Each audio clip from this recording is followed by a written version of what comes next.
You walk into a room. For a moment, you become painfully aware of yourself. How you look, how you're standing, what you're wearing, whether you said something stupid. Maybe someone looks in your direction, and suddenly your mind creates a story. They noticed me. They're judging me. I look awkward. Everyone can tell I'm nervous. But here's the strange part. Most of them probably aren't thinking about you at all. They're thinking about themselves, their appearance, their problems, their conversations, their own insecurities. Yet somehow, your mind makes you feel like you're standing under a giant spotlight, as if your existence has become a public performance. This feeling is so common that psychology has a name for one part of it: the spotlight effect.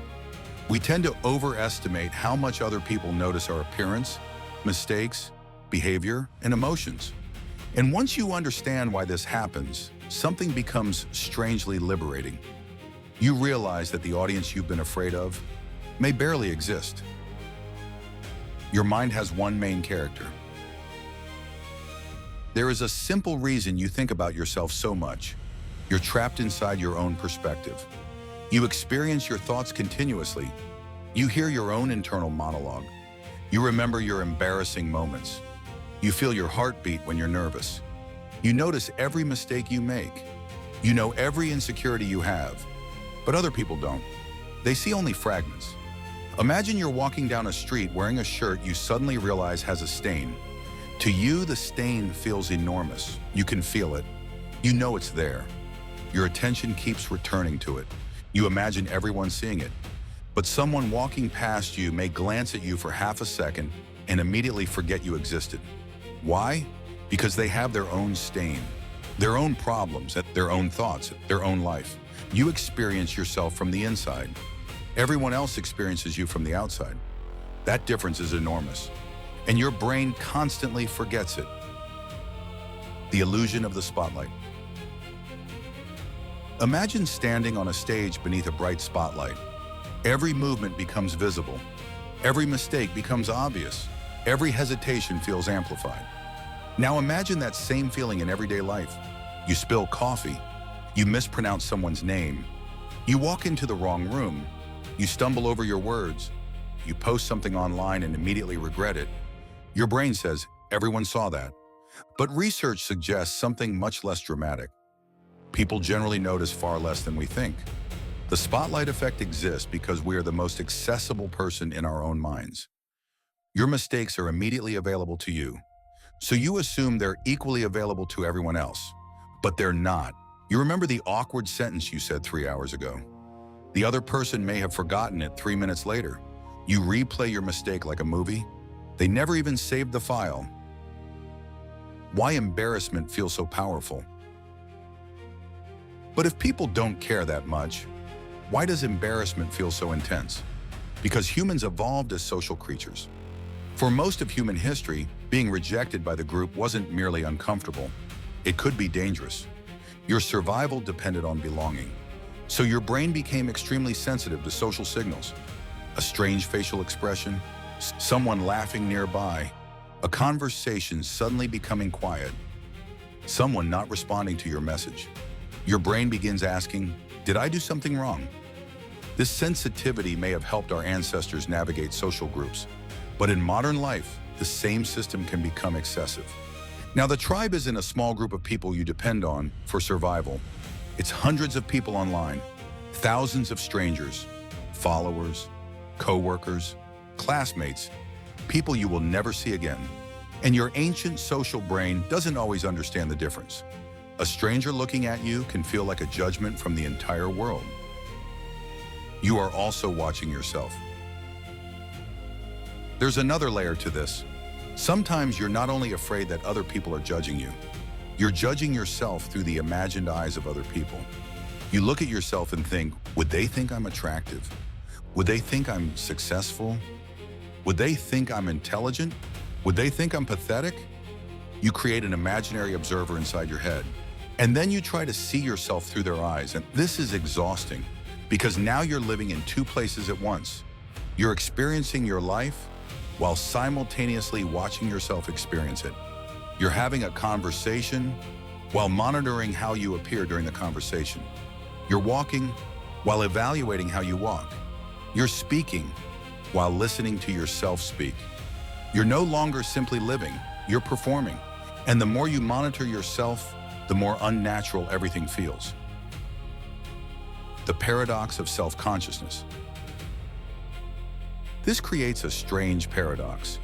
The more you try to look normal, the less natural you become.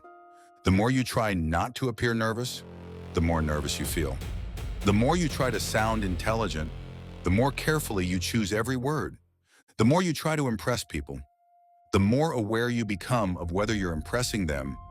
Eventually, you're no longer participating in the moment. You're observing yourself from outside. It's almost as if you've become both the actor and the audience. And the audience inside your head is extremely harsh. It notices everything, every pause, every facial expression, every mistake, every moment of uncertainty. But here's the problem. That audience is mostly imaginary. You're reacting to a version of other people's thoughts that your own mind has created. The freedom of being forgettable. There is something strangely beautiful about realizing that most people don't think about you very much. At first, that sounds depressing, but it can be incredibly freeing. Because if people aren't constantly watching you, you don't have to constantly perform. You can wear something unusual. You can ask a stupid question. You can admit you don't know something. You can start something and be bad at it. You can walk into a room without trying to control everyone's impression of you. You can make mistakes. You can change your mind. You can be awkward. You can simply exist. And most importantly, you can stop treating every moment as evidence about your worth. Because your life isn't a performance being reviewed by an invisible jury.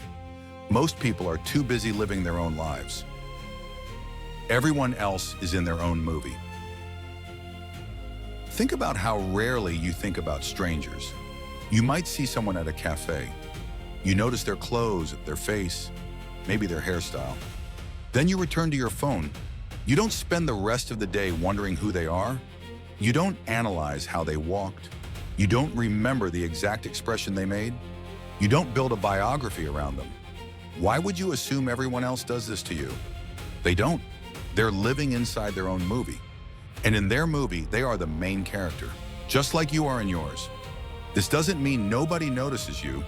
Of course, people notice things. Sometimes they judge. Sometimes they admire. Sometimes they criticize it. But noticing isn't the same as obsessing. And judgment isn't the same as importance. Someone can think something about you without that thought becoming the center of their existence. Stop performing for the invisible audience. The next time you feel like everyone is watching you, try something simple. Look around. Actually look at the people around you.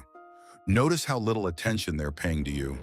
Then ask yourself, what would I do right now if I knew nobody was evaluating me? Maybe you'd speak more honestly. Maybe you'd approach someone. Maybe you'd start that project. Maybe you'd wear what you actually like. Maybe you'd stop rehearsing every sentence before saying it. Maybe you'd finally allow yourself to be imperfect. Because the goal isn't to become someone who never feels self-conscious. That's unrealistic. The goal is to stop obeying the feeling. You can feel watched and continue anyway. You can feel embarrassed and continue anyway. You can feel imperfect and continue anyway. That is a different kind of confidence. Not the confidence that says everyone will like me, but the confidence that says they don't have to. The strange freedom of not being important. There is an uncomfortable truth hidden inside all of this. You are not as important to other people as you imagine, and neither am I. We are each the center of our own consciousness, but not the center of everyone else's. At first, this can feel like an insult to the ego, but perhaps it is one of the greatest freedoms we can receive. Because if nobody is watching, you are finally free to live. Free to fail, free to experiment, free to change, free to become someone you haven't been before. The imaginary audience disappears, the spotlight turns off, and you realize something strange. It was never really a stage. It was just your mind, holding a flashlight and pointing it at yourself. So the next time you walk into a room and feel every eye turning toward you, remember, they have their own worries.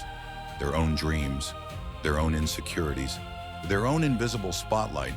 And while you're busy wondering what they think of you, they may be wondering exactly the same thing about themselves.